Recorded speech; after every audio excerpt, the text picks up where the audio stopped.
Get out. Go to a nursing home.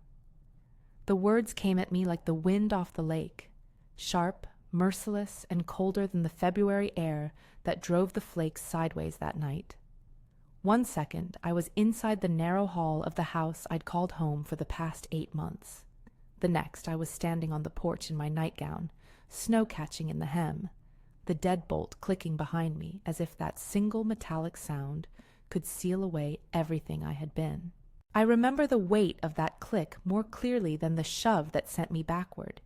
It was the punctuation mark on a sentence I didn't know I was reading until the line had been closed on me. Jacob's shadow filled the doorway. His voice had the thin, practiced edge of a person convinced he had finally finished a long, inconvenient chapter.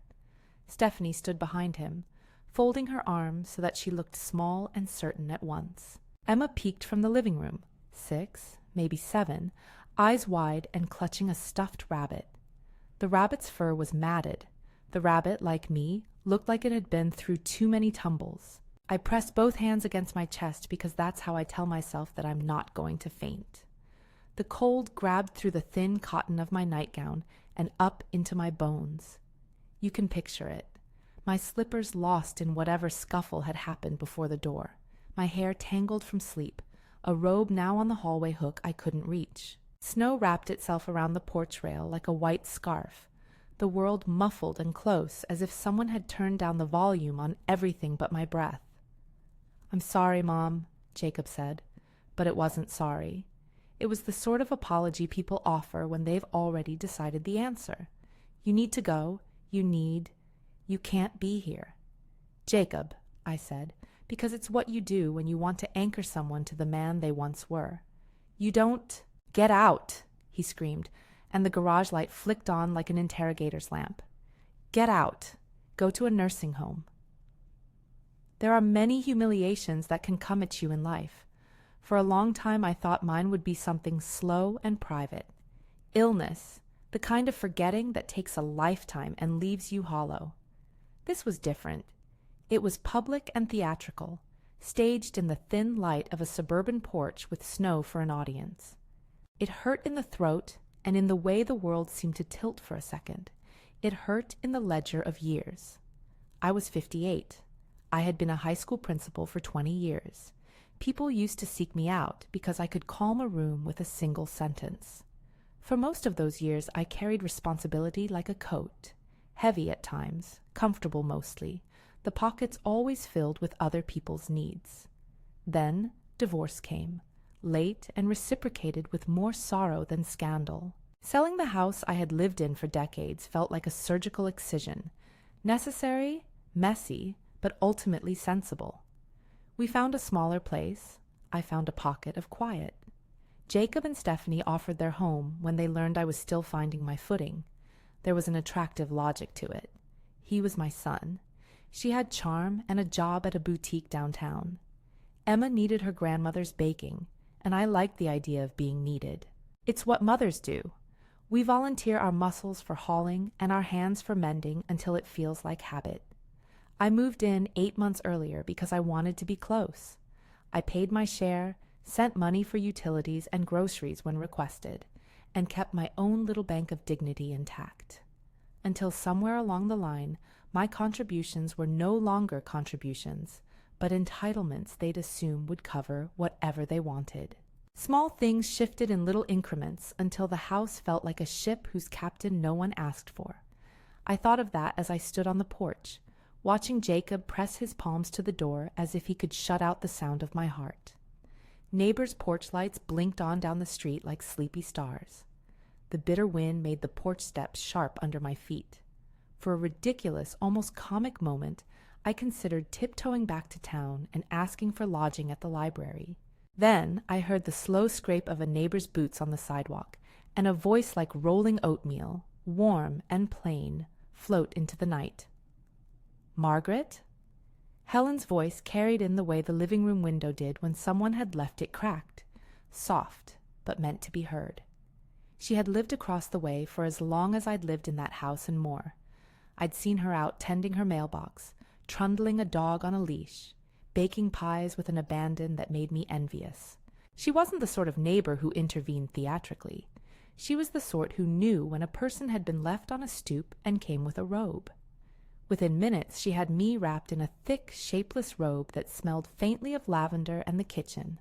A good smell, safe, dragged a blanket over my shoulders, and was insisting that the kettle be put on. Her house glowed like a promise. She made me sit at the little table where the wood still remembered the pressure of many elbows. Her hands, knuckled and sure, folded in front of her as if she needed them like a talisman. "You look like you could use chocolate," she said. She moved with the confident economy of a person who has heated milk 1,000 times and knows exactly how long to let it whisper on the stove. The kettle sang like a small private celebration. Helen brought 2 mugs, and the hot chocolate arrived thick and forgiving, dusted with a film of cinnamon. The first sip is a small human miracle, warm against a night that had been imperious. "Where are you watching from?" I heard myself say to whoever might be listening out there in the world.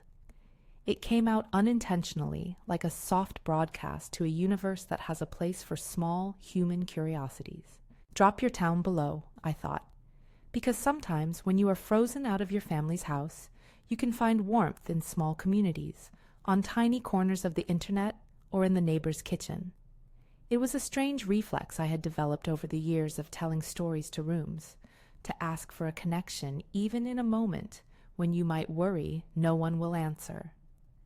Helen set the mug down between us like a bridge. "Helen, I began, but she waved a hand. "You come in. Sit. Tell me everything from the beginning." So I did. I told her about the thermostat argument earlier that evening, though argument makes it sound like it began with something weighty. It hadn't. It started with him turning the heat down and me telling him quietly that at my age I needed it a touch warmer. He had said something about wasting money. She had said something about being dramatic. I had said something about respect. Words ballooned into accusations until a word that sounds small, always, had been thrown like a stone and shattered a tray of memories. Jacob had been on edge for months, biting at me over little things, rehearsed rudenesses that felt like rehearsed rehearsals. I kept my voice steady as I described the night. The deck chairs of my life had been nudged, and then someone picked them up and stacked them in a corner. Helen listened without taking a breath. At a certain point, she reached under the table and touched my hand, which steadied me in a way better than any on-the-spot speech I might have made.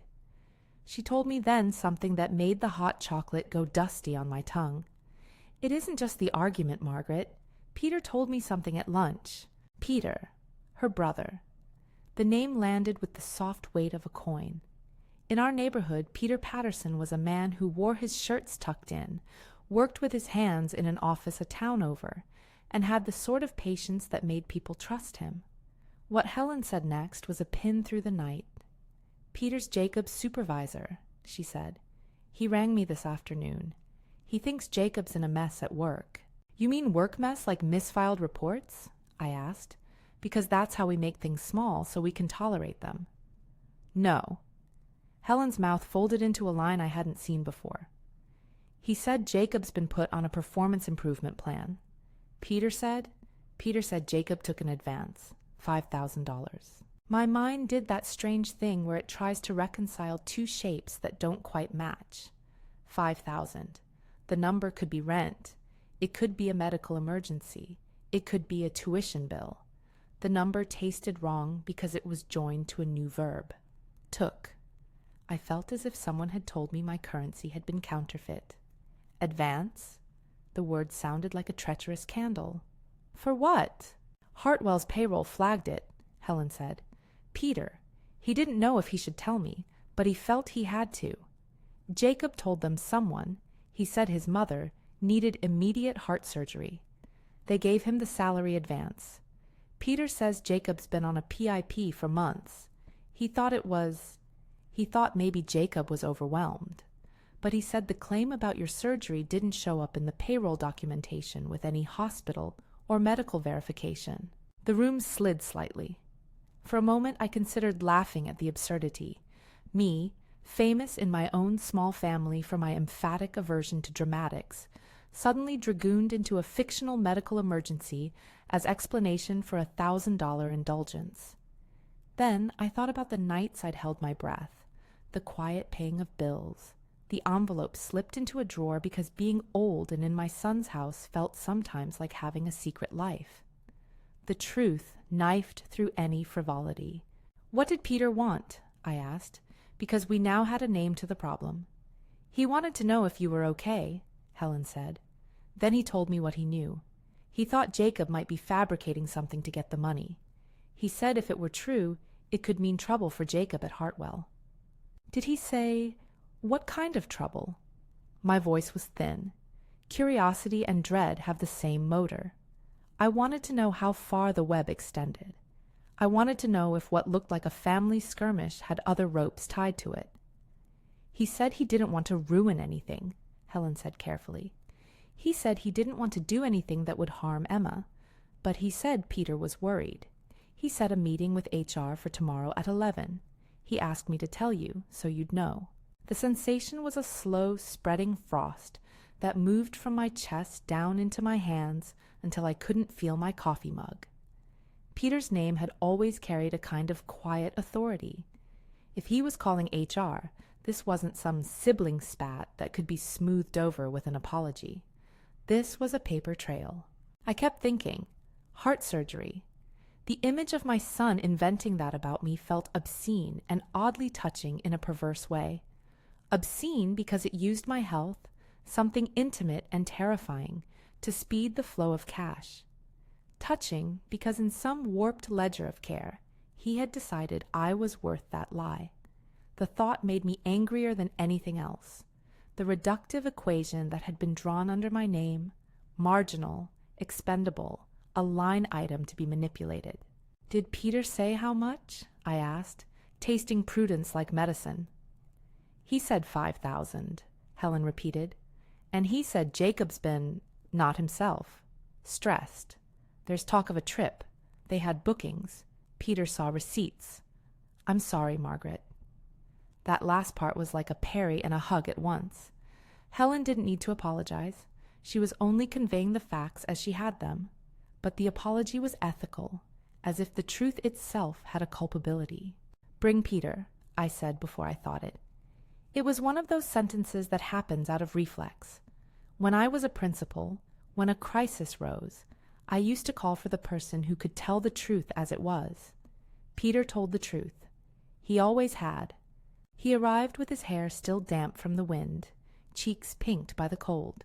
He carried a manila envelope and a look that balanced apology with the stubbornness of someone who'd been put in an impossible position at work. He sat down across from me and didn't offer the small talk people throw at strangers in kitchens. He opened the envelope like he was revealing a map.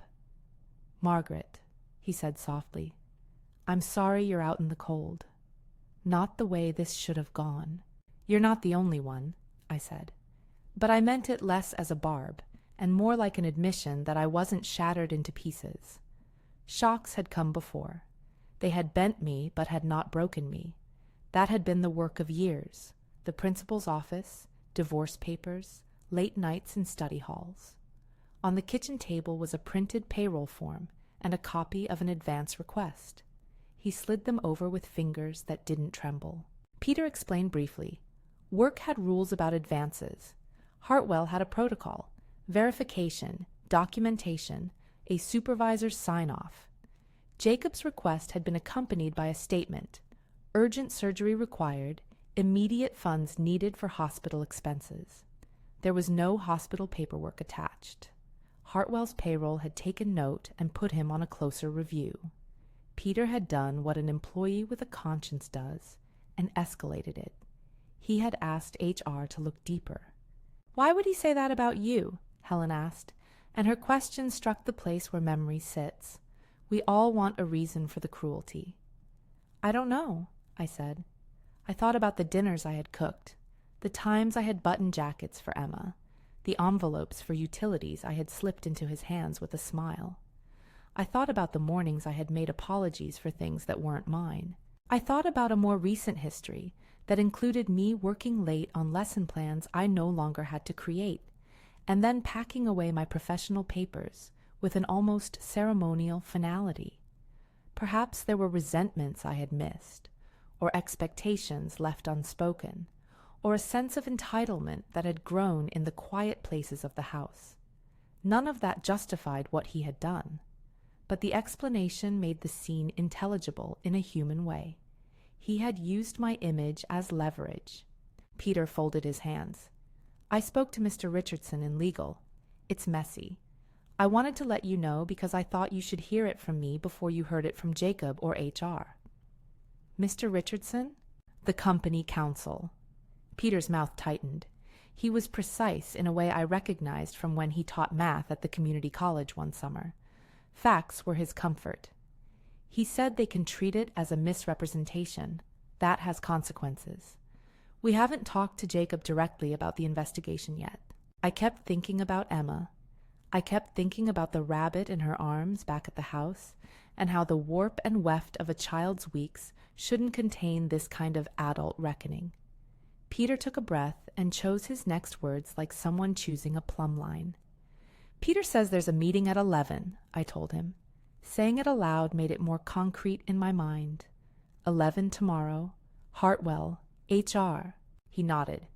I don't want this to be about punishment. I don't want to ruin a family, but I also can't watch someone use lies, especially when they involve people who didn't sign up for this. The words mingled and tasted of sympathy and chiding. We all saw the middle ground differently. For Helen, it flicked toward maternal shelter. For Peter, it was a question of integrity. For me, it was a problem that had to be solved without scandal, unless scandal was the only method left. We sat and made a long, quiet list. Not the tidy kind of list with checkboxes, but the kind that grows in a kitchen and becomes its own map of intention. The options were few and imperfect. I could demand an apology and leave. I could call Hartwell and confront them. I could take legal advice. Each option had trade-offs. Most important to me was the protection of Emma and the desire to restore something like mutual respect rather than create a permanent chasm. I don't want to make this worse for the child, I said. I don't want Emma to learn that grandmothers are negotiable items. You don't have to decide tonight, Helen said, but you should think about how you want to be treated going forward. Peter leaned forward. There is another way, he said slowly. If you want to take the moral high ground, if you want to do it quietly, you let them keep thinking they have the power. You play the contrite mother. You go back, you act grateful. You gather information. Let HR do the work. Let them reveal themselves. I felt something like a pivot inside me. The humiliation that had made my limbs heavy was a shape I recognized. The horizontal hush of being infantilized by those you had once led. Shame is the currency of powerlessness. So is gratitude when used like a leash. Peter's suggestion lit a different path. Use their assumptions about your weakness as leverage. Turn their underestimation into a shield. You're suggesting I go back in and act as if nothing happened? I said, tasting the strategy like something I had both taught and never used. Pretend I'm grateful? Let them talk themselves into a corner? Not pretend forever, Peter replied, but long enough for us to get the facts in front of HR. If Jacob believes he still controls things at home, he will continue to act the way he does. If he thinks you'll go quietly, he will continue to rely on that. But if HR starts asking questions, the momentum will shift. I thought of my years in administration, the art of waiting until people reveal what they will, the discipline of listening until the lie gives itself away. It was not a cunning plan born of malice. It was an exercise in timing and dignity. It felt, strangely, like teaching again, a lesson in how to handle someone who thinks they have a monopoly on the truth. I don't want to play cat and mouse, I said, and I don't want to humiliate him. I want to be safe. I want Emma to be safe. Then let's do it smart, Peter said. We let HR think they are preparing for one thing. We gather whatever paperwork you have about your finances. See where the money has been going. Ask questions at the right times. And remember, keep Emma shielded. No scenes, no shouting. You are the adult no matter how childish they behave. He said it without the ice of authority and without the flourishes of drama. It was an old-hand plan, the sort of thing people with experience in systems know. Gently coax the machinery to reveal the truth. What if he confronts me? I asked. The image of Jacob returning with fury from a meeting had a cinematic feel that made my stomach knot. I had a wild child's memory of being shoved, and it still burned. Then you stay calm, Peter said. If he makes accusations, you smile and say you don't remember asking for any advance. You ask for receipts. You ask for bank statements. You let Hartwell make the case. He folded his hands and looked at me as if I were a student he believed could do the assignment. I felt the rage inside me ratchet up, not the heat of an animal, but the cool clarity of a person who recognizes injustice and decides to act with the tools at hand. Rage, in that moment, felt useful. It sharpened my appetite for fairness and cut out the mists of self-doubt that had been gathering in my chest. The shame of being pushed out on a porch in the snow could be translated, perhaps, into leverage. We need to be careful, I said. If I come back contrite and Jacob believes I will keep quiet, he will continue. If he thinks I'm here to be bullied into submission, he's right. We can't let him think he has the narrative. Helen nodded. You can be dignified and strategic at the same time, she said. You can be both. You don't have to yell to be heard. That night, I went home like a woman putting on a mask. I took my time at Helen's. Too long, perhaps, but not dramatically so. I re-slipped into the house as if returning from an errand, arms full of groceries I hadn't bought. I tied my hair back. I fixed my face into one that said tired, apologetic grandmother who had overreacted, because if Jacob thought he had the power to send me away, he needed to keep thinking so while the real measures were set in motion. I checked my phone and typed a note to myself. Gather all statements, copy any receipts, visit the bank in the morning, ask about Emma's school fees. The list was practical, like a lesson plan. Back at home, the living room smelled faintly of soup. On the mantel, family photos kept their small, permanent smiles. I walked in carrying a bag of oranges I didn't need, and set them down with the casualness of someone who had been given back an entry code to the household. Jacob glanced up from the couch, face hardened into the same practiced imperiousness, and Stephanie pretended not to have noticed the earlier scene. "You're back," Jacob said. "Yeah," I said. I'm sorry about earlier. I didn't mean to make a scene. It was late. I should have." His eyes scanned me and tried to read the apologies like a weather chart. "Whatever, Mom. Just try to be reasonable." Inside, a map unfurled. Go to the bank. Collect proofs of who had paid what. Let Hartwell's HR do the work. Do not bait. Do not react publicly. The plan I had fostered with Helen and Peter felt like a small, unassuming machine, one that would turn when we set the right cogs in motion. That night, while Stephanie served pancakes the next morning and Emma practiced a song about rainbows at the table, I sat quietly, the contrite mother, a smile tethered like a balloon. My hands were steady. I had practiced my lines. I'm grateful for the hospitality. I didn't mean to cause trouble. I'll try to be more careful. The words felt thick in my throat, but I said them with the economy of someone who had rehearsed the truth until it fit. And in that small, unbearable domestic theater, beneath my practiced smile, something else stirred. It was the slow stirring of someone who had been reduced to a footnote and decided, without fanfare, to write herself back into the text. It was not vengeance. It was not spectacle. It was a plan, quiet, methodical, precise, as a principal might draw up evacuation routes for an old building. We would let the paperwork reveal what the porch had masked. We would let a company's HR forms do what a shout couldn't, show the arithmetic of deceit. I slept poorly that night. I woke early, the house muffled and small, the radiator ticking as if keeping time for 2 heartbeat rhythms. I made coffee and sat with the banknotes spread like a small constellation over the kitchen table. There were checks I'd written in previous months for household expenses. There were memos to myself about transfers I'd made. Numbers can be stubbornly honest in ways people are not. They resist melodrama and give only the truth you can tally. At 10:40 the next morning, I put on a sensible coat and walked out into a world turned white and sharp. Peter had asked me to come early. He was going to Hartwell. He wanted to be there when HR started pulling the threads. I walked across the street, and the snow made a sound like walking on salt.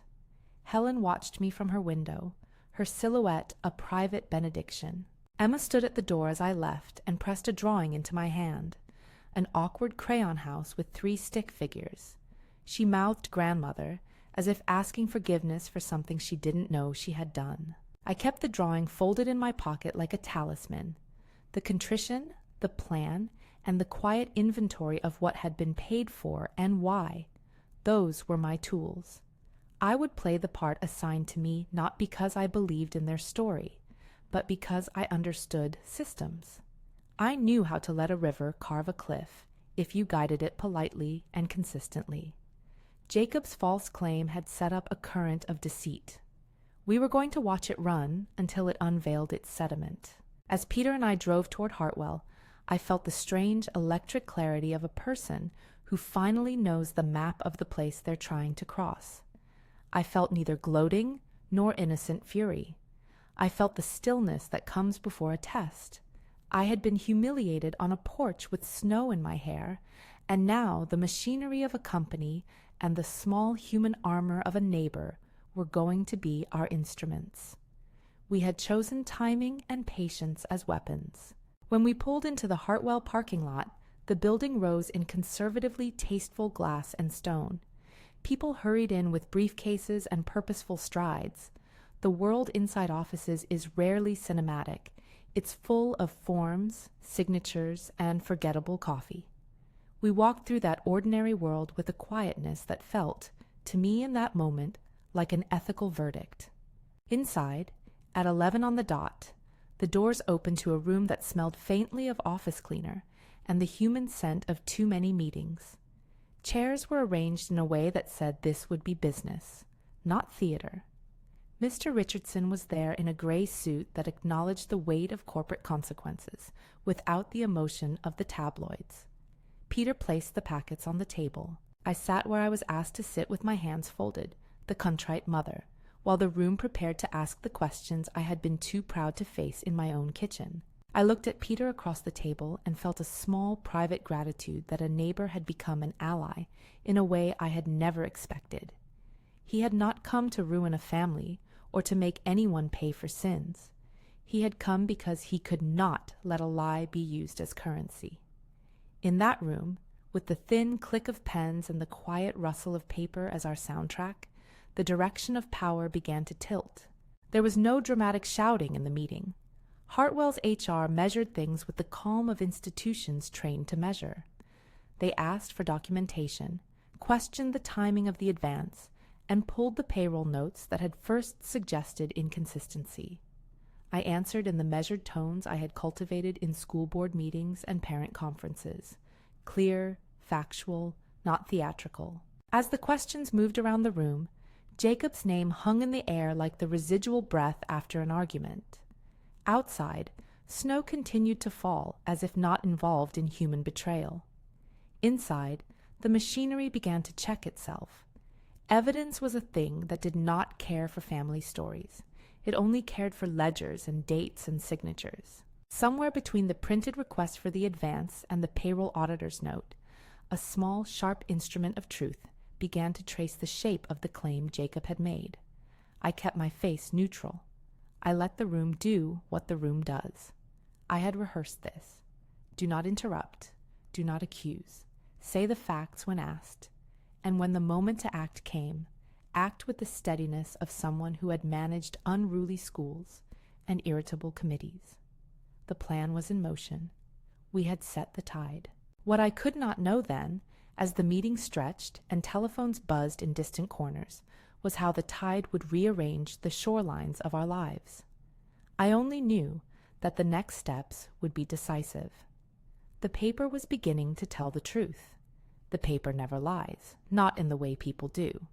It merely shows the arithmetic of choices, who signed what, who claimed what, and when the story breaks under the light. We left Hartwell without fanfare. In the car, Peter touched my arm and said, "We gave them the facts. Now we wait." Waiting has its own gravity. It presses on your limbs. It is patient in ways rage is not.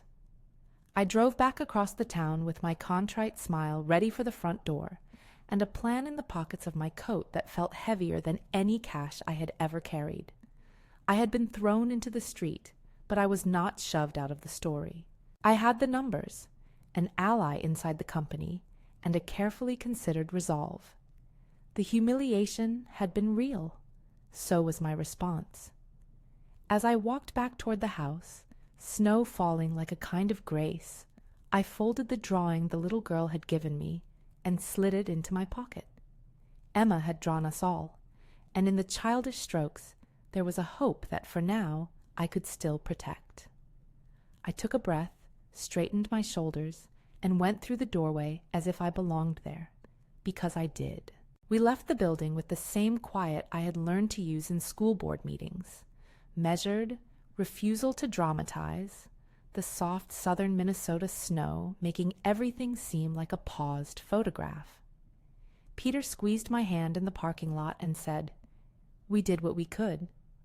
It was the kind of sentence that both soothed and insisted on consequences. I nodded because that was the only thing you could do in a life calibrated by meetings and minutes. Acknowledge the work has been done, and then tend the aftermath.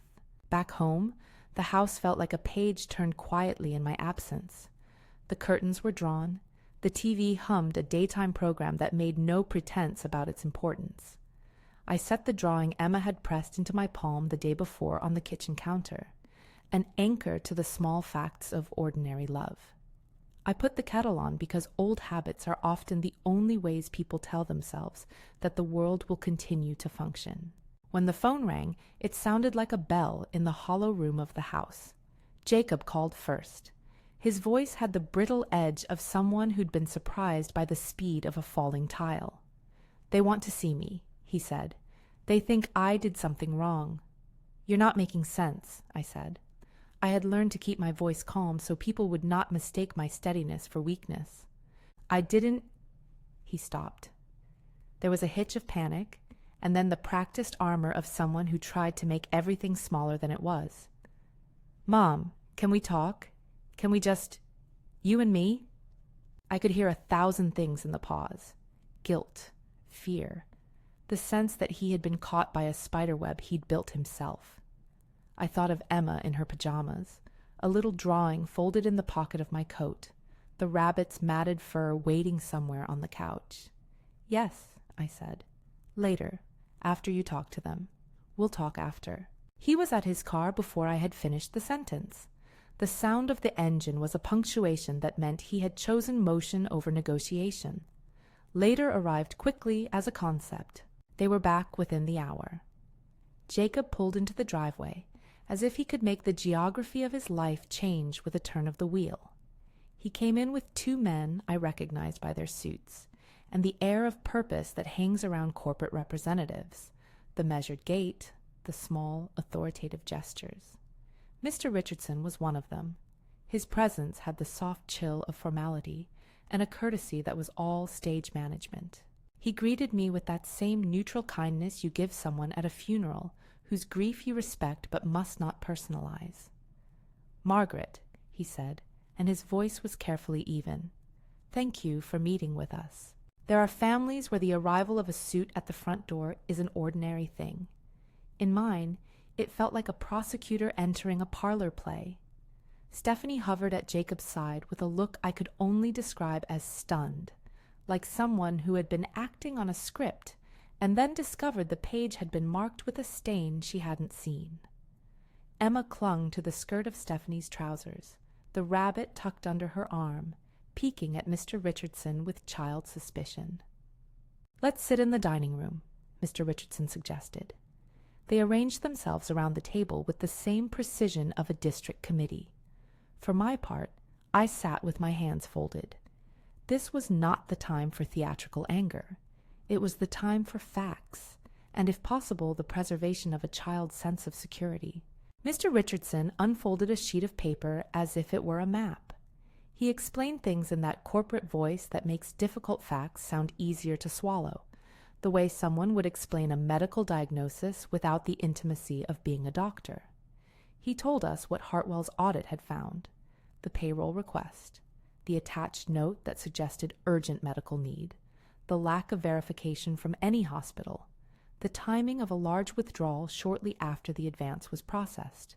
He did not use words intended to humiliate. He used words meant to measure consequences. "There are options," he said. "Because Mr. Patterson escalated this and brought it to attention, we have been given a chance to resolve this without formal termination. We can pursue internal corrective action, which may include repayment agreements and resignation, or we can continue to investigate, which would likely result in termination and possible referral to external authorities." He paused to let the weight of that land. I listened and thought of the ledger of my own life, the way numbers can tell truths people try to disguise. Mr. Richardson spoke of the administrative particulars, payroll holds, the rescinding of bonuses, the potential implications for family insurance tied to employment. He did not gloat. He explained, as if to a board of trustees, the algebra of consequence. Jacob's face had drained a color I had not seen on him since he was a boy with skinned knees. The mask of contempt he wore when he thought himself safely imperious was gone. He sat with his hands knotted in his lap like someone who had been forced to hold a secret too hot to touch. Stephanie's mouth trembled. Emma hid beneath a shawl of curiosity that made her seem older and more vulnerable than her 6 years allowed. "What do you want from me?" Jacob asked finally, the question raw in a way that made my heart go small. Mr. Richardson looked at him with the same careful neutrality. "We would prefer an internal resolution," he said. "Repayment terms can be arranged. A resignation can be accepted in lieu of termination, which would be reflected in employment records. That would avoid the need for further action. However, there are records, and there is an audit trail. Misrepresentation of company funds is taken seriously." "That sounds like threats," Stephanie blurted, protective and frightened and furious all at once. "No," Mr. Richardson said. "It is the company following stated protocols. We are giving the family options to manage the fallout." There was a small, stunned silence.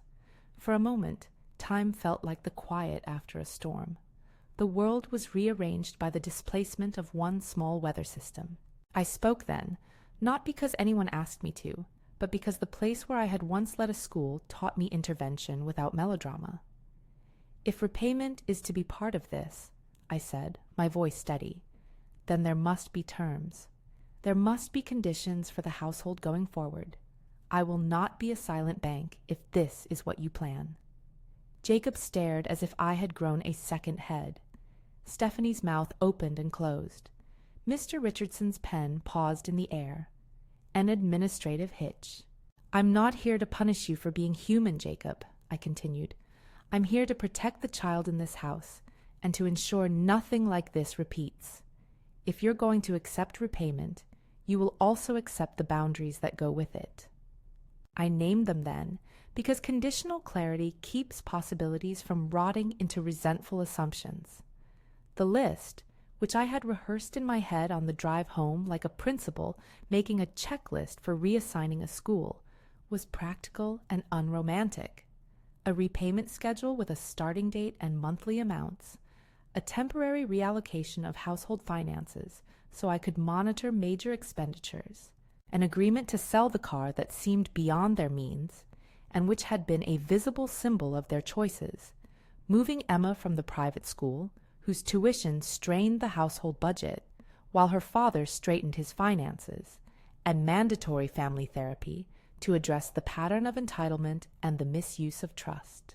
"No dramatic theatrics," I said. "If you want my financial help in repaying this sum, It will be as an equal partner in decisions of a certain size. Anything above a specific threshold will be discussed and co-signed. You'll have to accept oversight for a time. It's practical, not punitive. Stephanie shouted then, without considering the smallness of the audience. A child's face, 2 corporate suits, and a neighbor who had stepped across the room to be a human presence. "You can't tell us where to send our child to school," she cried, and the plea was equal parts fear and fury. "You can't take decisions like that away from a mother." I looked at her, and I saw a woman I might have been at 25. Young, defensive, convinced adulthood was a series of rights she had earned.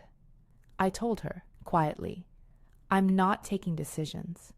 I am asking for financial transparency when my name and resources are part of the ledger.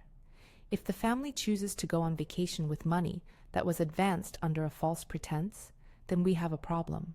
Small children need simple, honest structures. It might sound cold to some, but honesty for a household is a form of care. Emma deserved simplicity, not the complicated arithmetic of adults who explained themselves away with apologies and then repeated the same behaviors. My rules were meant to stitch a basic dignity back into the fabric of daily life." Jacob sat with his hands folded. The number of ways to say "I'm sorry" had been exhausted, replaced by the arithmetic of consequence. In the space between the apology and the accountancy, something shifted. He could choose the indignity of being fired, a public severing with all the collateral consequences, or he could opt for resignation, which would allow, perhaps, a softer landing. The fact that a third person could present such a choice is one of the things about systems that never quite fits into family narratives. Companies make space for mitigations. Families make space for forgiveness. But forgiveness without accountability is simply enabling. "You accept these conditions?" I asked him finally, my voice worn thin by the need to be precise. He looked at me then in a way that was almost childlike, a boy waiting to hear if the team would pick him for kickball. "Yes," he said. It was not the sort of reluctant heroism I would admire. It was survival. "I'll resign. I'll repay." Mr. Richardson made notes. He explained, again calmly, almost apologetically, the administrative elements that would follow: paperwork to process the resignation, the drafting of a repayment agreement, the rescinding of the advance from payroll, and the alteration of certain benefits. He was careful to avoid language that would make the scene read like triumph for any of us. For him, it was part of a job. For us, it was a repair we had to manage in real time. After he left with a handshake that was part courtesy and part corporate finality, the house seemed to exhale. Stephanie sat down heavily and began to cry in a way that was less accusatory than exhausted. Jacob went to the sink and leaned with his forehead against the cold tile as if pressing into it would drive some truth out of him. Emma, still holding the rabbit, looked at me with the honest bewilderment of a child whose axis had been nudged. "I didn't mean for any of this to happen," Jacob said to me, voice small and raw. "I didn't think." "You didn't think," I echoed. "That is the pattern. You didn't think, and then you used my name. That is what you must make right." Over the next days, life for the family became a series of small administrative chores that carry a theatrical weight when they are tied to a betrayal. We wrote out repayment terms. Jacob signed. There were meetings with the bank to arrange transfers, and a slow, awkward conversation about selling the car. Stephanie called the school to ask about tuition deadlines. She sounded as if she'd been dragged across glass. Small practical collapses followed grander shocks. The Hawaii tickets were canceled, the deposit lost. An insurance benefit tied to Jacob's employment was altered, and the family had to account for that difference. Peter sent a brief text. "I don't want to gloat. Just keep notes." It was both comfort and a reminder of the machinery that had done its work. I held to my condition for being involved: clarity and oversight. I could have chosen the dramatic alternative: public accusations, a walkout, a press release, and perhaps some would have cheered. but such theatrics would have splashed Emma with unnecessary spectacle. My goal was repair, not vengeance. The line between the two is a narrow one. I walked it with the dullness of purpose, not with bloodlust. Jacob began making payments. They were small but consistent at first, like ripple marks in a puddle after someone has walked through. He took a job that paid enough to begin repairs to his credit, and made a promise, the sort of adult promise that requires both humility and grinding work. He sold the car, the symbol of choices beyond their means, and the household recalibrated. Payments rolled in. The repayment plan became a scaffolding around a family that had been dangerously unanchored. I had my name attached to the agreement in a way that meant checks needed a memo and transfers needed receipts. It felt pedestrian and sanctifying at once. Therapy became part of the household schedule. Stephanie resisted at first. The private business of therapy can feel like a public striping of privacy. But a therapist is a neutral ledger in the messy world of familial debt, someone who asks, "Why do you keep spending beyond your means?" in a voice that neither condemns nor excuses. We went, sometimes together, sometimes in separate sessions. The therapist did not point fingers. She offered structures. Emma saw someone who explained emotions with the geometry of a child's workbook, and she recovered in small, steady ways. It was not immediate. Nothing worth mending ever is. But there was a gradual cooling of the sharp edges around the children's bedtime rituals, and the way mealtime conversations shifted from the electricity of avoidance to the warmth of ordinary talk.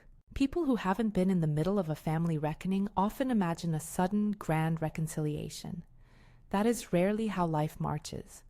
The family did not all fall into a tearful montage of apologies that summoned angels. It creaked, adjusted, rebalanced. There were still hard mornings. Jacob would wake with a look that said he was weighing the calculus of bills against pride. But there were also mornings when he made pancakes for Emma and left a note on the counter that said simply, "I'll be home by 6. Love, Jay." Those small domestic gestures count more than any public declaration. They are the mortar between the bricks rebuilt. I kept my own promise to myself as well. I negotiated a timeline for my involvement. I would assist in repaying what had been taken under false pretense, but I would no longer fund discretionary spending that exceeded a mutually agreed budget.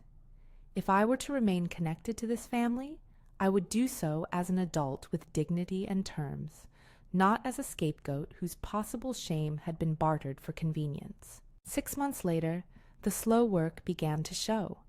Jacob had accepted a steady job, nothing glitzy, nothing that erased the past, but work where he was supervised and where the rhythm of living with a paycheck that had to stretch taught him a discipline he had not cultivated before. He paid down the first portion of the advance. Mr. Richardson's involvement had receded from daily life, but left a shadow that reminded us all there were frameworks beyond our household to measure responsibility. Stephanie found ways to adjust the budget and enrolled in an evening course to bolster her skills. Her pride bit at that decision, but in the long view, it made practical sense. Emma's private school tuition had been paused.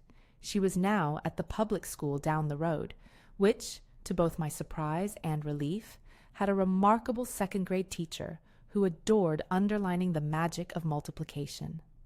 Emma thrived in ways that made me glad for practical choices. The hardest part of rebuilding wasn't the numbers. It was the slow reweaving of trust. You cannot summon trust like you can a check. It is earned in the repetition of ordinary, honest acts. When Jacob confessed, when he sat and made payments, when he sat through a session and listened with the humility of a man discovering regret's contours, the family healed by increments. The drawing Emma had given me, the crude house and 3 stick figures, began to feel less like a relic of a bruised night and more like a promise we were keeping together. One crisp morning, I packed my boxes. Helen brought over her old broom and a bag of sympathy muffins. Peter came by with a tape measure and no small talk. He measured a bookshelf and said, "You'll fit nicely." It felt a little like leaving a ship in which I'd been the steward for a season. There is a melancholy to the ending of a chapter, even when the chapter's final paragraphs were painful. My new condo was modest, a one-bedroom on the 3rd floor with a thin balcony and a view of the street where Helen's maple trees lined up like sentinels. It wasn't grand, but it was mine. The first night I moved in, I made coffee and sat on the floor amid unopened boxes and felt a sense of groundedness that had little to do with the upholstery I could not yet reach with the vacuum cleaner. I had a chair that did not bear the imprint of another family's cushions. My toothbrush was in a cabinet that held only my toothpaste. It was, in short, quiet and correct. People asked why I didn't move into an assisted living situation or into a home closer to my son. I had one answer: dignity. Independence is not an economical decision alone. It's an ethic. I wanted to have a life that was mine, not an interim waiting room. My condo allowed me to return to the part of my identity that involved choice, not charity. Over the months, I filled my days with practical joys and small community tasks, volunteering at the library's adult reading hour, joining a book club that met in the Tuesday afternoons and served cookies, a tiny group of women who liked mysteries and the smell of lemon cleaning solution. I taught a short adult education class on conflict resolution. Nothing official, just a workshop at the community center, because the old habits of a principal are hard to lay down. I found joy in small domestic things, mastering a new bread recipe that I wrote on a note card and slipped into someone's pocket as a gift, trimming my stemware with the sort of care that made even a simple tea feel ceremonious. Life rearranged itself with the slow kindness of tides. Emma and I found a new rhythm, too. She came to the condo on weekends now, and we did the things grandmothers do that feel at once trivial and revolutionary. We made pancakes with blueberries arranged in circles because 6-year-olds derive a mathematics of happiness from fruit. We drew pictures and laughed when the rabbit fell into the pancake batter. We read picture books aloud in voices that made the neighbors' windows steam. Sometimes we went to the library together and sat in the red armchair where a soft light pooled over our heads. In the evenings, she would tuck a small note into my palm. "Grandma, love you."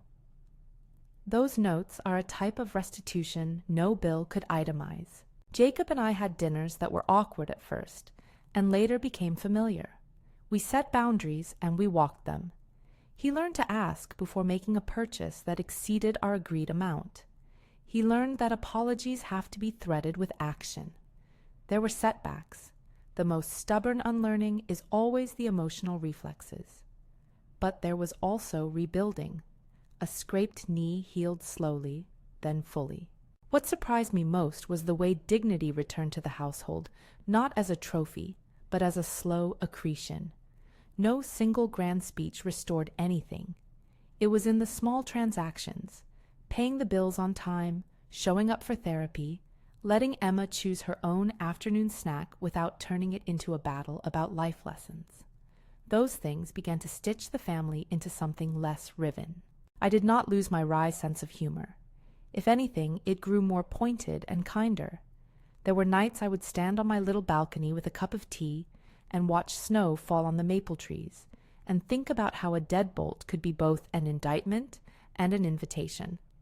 I thought about the way neighbors step into each other's lives with the quiet efficiency of people who have learned to live beside one another. Helen and Peter remained constants, Helen with a bowl of soup and a look that asked no questions about my stamina. Peter with his precision and the steady, humane insistence that truth matters. Sometimes at the book club I would tell the story in small fragments, a line here, a line there, and people would lean forward because humans love small moral dramas. But I never told it as triumph. I told it as example. There is a line between justice and vengeance, and in that line I had found a balance. I had been humiliated, and then, with the help of honest neighbors and the machinery of a company that noticed discrepancies, I had made a choice to restore something resembling fairness, without becoming cruel. That is the moral I would hand to someone who asked. I have had strangers ask me if they should fight back in similar situations. My answer is never a template. It is always practical. Gather your facts, protect the child, seek allies, and consider the long-term dignity of everyone involved. Systems can be leveraged to reveal truth. Neighbors can be allies. But strategy without heart is cold, and heart without strategy is often insufficient. The path we chose involved both, calculation and compassion. One evening, as autumn turned the maples a slow burning red, Jacob called me. He sounded quieter, less defensive. "Mom," he said, thank you for not making it worse for Emma." He did not sound absolved. He sounded grateful in the way people do who have learned the cost of mistakes. "You're welcome," I said. The truth was simple. Protecting a child was the only course that made moral sense to me from the start. The rest was about repair. "Keep showing up," I added. "Let the payments be a reminder, not a punishment. Let therapy be a place to learn how to be better." He did. He continued to make payments. He continued to go to his sessions. He showed up at Emma's school on parent night and listened to her read in a voice that shook only once. And in the small domestic rhythms, he began to be steady. It would not erase the night on the porch, but it would weave around that memory a fabric of reliability. I guess the strangest thing about being pushed into the snow in your nightgown is that it forces a kind of clarity. You see the parts of your life all at once, the soft and the hard, and you choose which to keep. For me, choice meant I would not be an accessory to my own erasure. It meant I would live with boundaries and with love. It meant I would not always be the person everyone thought would forgive for the sake of peace. It meant I would teach by example, quietly and firmly. If there is a closing scene, it is the small one I carry in my pocket like the drawing Emma made. A house, stick figures, a rabbit. The line between being used and being generous is seldom a bright one. The night on the porch taught me that people can be cruel in ways you never expected, but it also taught me that neighbors can be brave and systems can correct. It taught me, most of all, that dignity can be reclaimed through strategy and steadiness. Where are you watching from? If this story touches something you know, an unspoken debt, a small humiliation, the ache of family strain, leave a note. Tell us where you are, and, if you feel like it, a line about how you kept your dignity. We learn more from each other's small honesty than from any grand pronouncement. If you found this story meaningful, please share it with someone who might need to hear it. Subscribe if you'd like more of these personal stories. Stories about neighbors who stepped in, small moral reckonings, and the quiet work of rebuilding. And if you have a story like this, leave it below. There is comfort in ordinary courage and in the fact that none of us rebuilds alone.